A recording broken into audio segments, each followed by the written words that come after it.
1. d4 establishes central pawn control and opens diagonals for the queen and bishop, preparing for rapid development and a variety of common opening systems. This move immediately establishes a symmetrical pawn center, directly challenging white's central control and opening lines for black's queen and light squared bishop.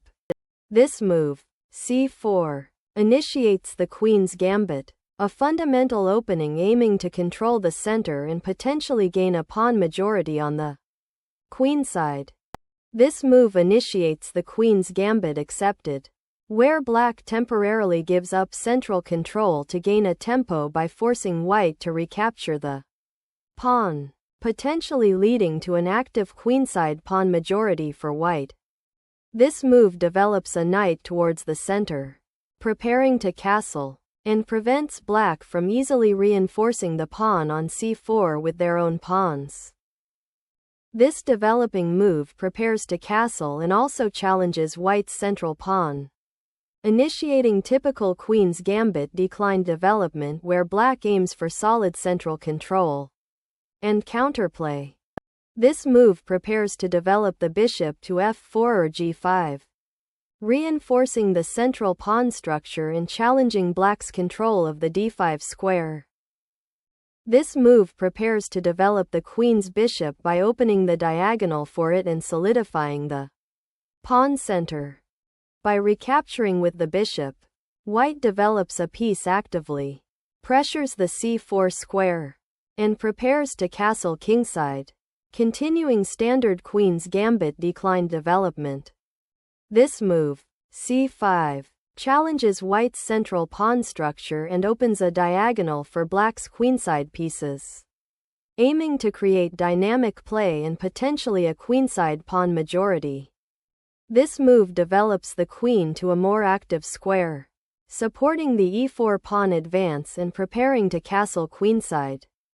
This move prepares to expand on the queenside and potentially challenge white's control of the c5 square and the queenside pawn majority. This move resolves the tension in the center, opening the d-file for potential future queen activity and simplifying into a more strategic pawn structure where white aims to exploit the slightly weakened light squares in black's camp.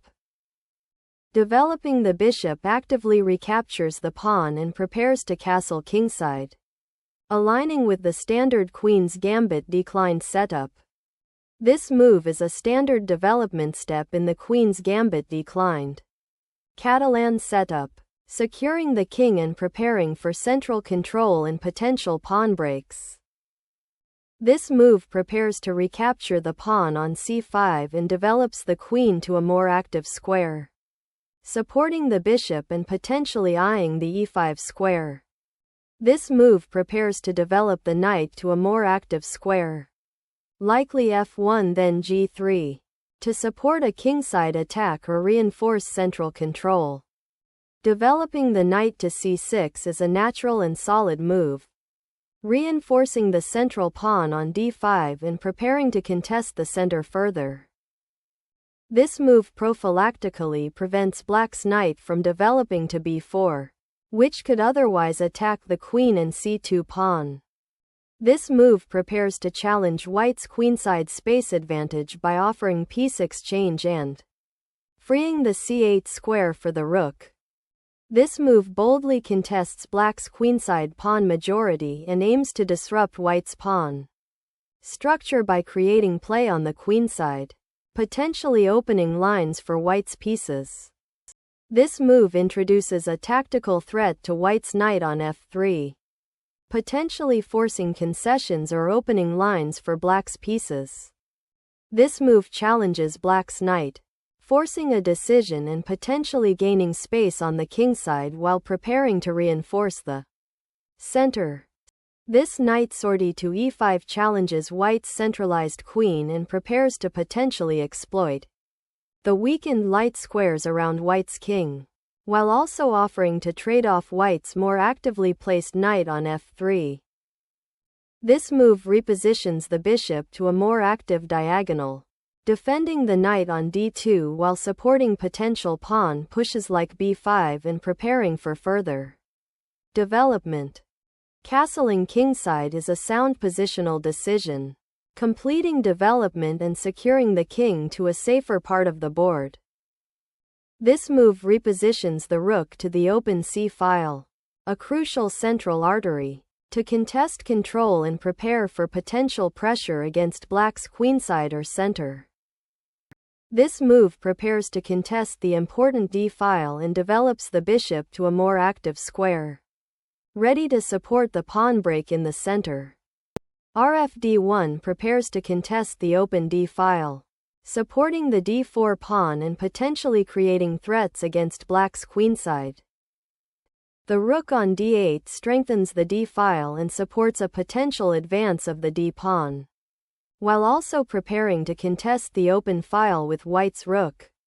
This knight maneuver repositioning to e4 aims to control the d6 and f6 squares, potentially attack the pinned bishop on circa 5, and prepare for further centralization of white's pieces. This exchange simplifies the position and offers black a more comfortable pawn structure by removing the white knight from the influential central square. This recapture resolves the immediate tension and maintains white's central pawn presence, while also freeing the queen for further development and potential threats. The bishop retreats to a safe square, maintaining its influence on the long diagonal and preparing to potentially support a central pawn push in the future. This move repositions the queen to a more active square, potentially eyeing the kingside and preparing for a queenside pawn push to gain space. This move weakens the kingside pawn structure, creating a potential target for white's pieces on the f-file and hindering the development of the g8 knight. This move, qc4, is a logical repositioning to avoid the threat on the d4 pawn from the black knight and to maintain pressure on the central squares and potentially target weaknesses on the queenside. This move prepares to connect the rooks and potentially defend the h-pawn if black decides to initiate action on the kingside, while also freeing the g8 square for the knight should it need to reposition. The knight repositions to nc5, attacking the pawn on a6 and preparing to potentially support a central pawn push or trade for the bishop on b7, aiming to simplify the position to black's disadvantage. This move exchanges the bishop for the knight, simplifying the position and removing black's only active knight, while allowing white's queen to potentially become more active on the now open c-file. The recapture on c5 maintains the queen's central presence, keeping pressure on white's pawn structure and preparing for potential kingside advances. The move Rak8 activates the rook to the open c-file, contesting control and preparing potential pressure against white's queen and pawn structure. This move aims to reposition the knight to a more active square, potentially f3 or e4, while defending against any immediate threats and preparing for future pawn pushes or piece activity. This move aims to gain central space and activate the kingside pawn chain, but it weakens the d5 square and creates potential targets for white's rooks on the open d-file. This move repositions the knight to a more central and active square, eyeing the weak d6 pawn and preparing to contest the d-file. This move develops the bishop to a more active square, eyeing the central pawn on e5 and preparing to challenge white's control of the d-file, while also connecting the rooks. This exchange of queenside major pieces, 24, Rx d8+, initiates a simplification of the position, aiming to exploit the open d-file and potentially create endgame advantages by reducing material. This exchange of rooks on the d-file is strategically sound, aiming to simplify the position and resolve the tension of opposite-colored bishops. while also creating an open file for black's remaining rook to potentially exploit.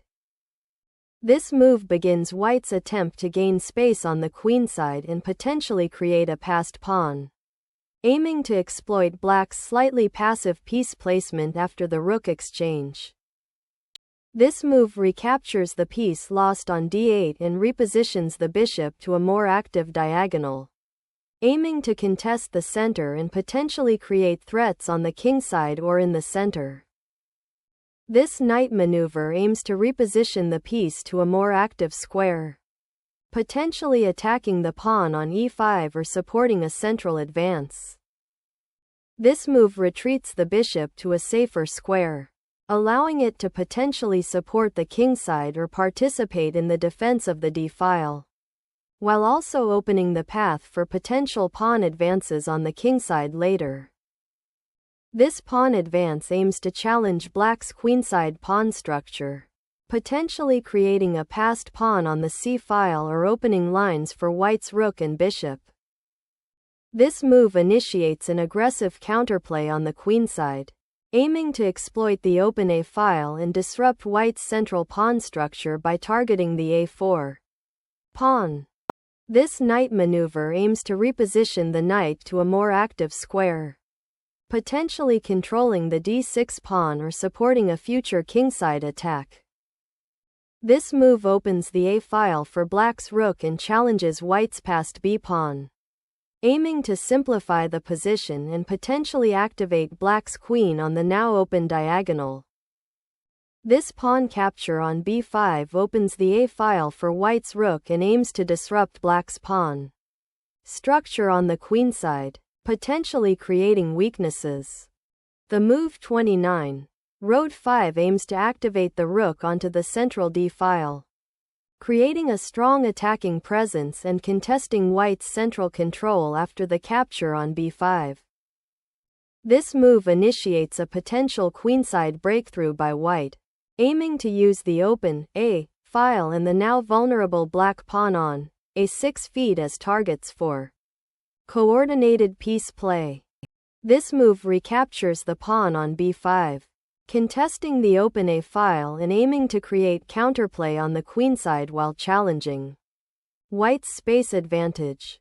This move boldly repositions the knight to a strong central outpost, eyeing the weakened pawn on e5 and potentially supporting further advances on the kingside. This move aims to use the newly opened a-file to pressure white's queenside pawns, while also preparing to potentially exploit the d-file if white's rook retreats. This move simplifies the position, trading queens and heading into a rook and pawn endgame where white's connected passed pawns on the queenside offer good winning chances. Black recaptures the knight, aiming to simplify the position and gain an active rook on the a-file, though white's protected passed pawn on a4 presents a long-term strategic challenge. The rook is activated onto the open 8th rank, creating immediate pressure and threatening to penetrate black's position, aiming to exploit the exposed king. This pawn move is a prophylactic measure, preventing white's bishop from reaching the g4 square and potentially creating threats against the king.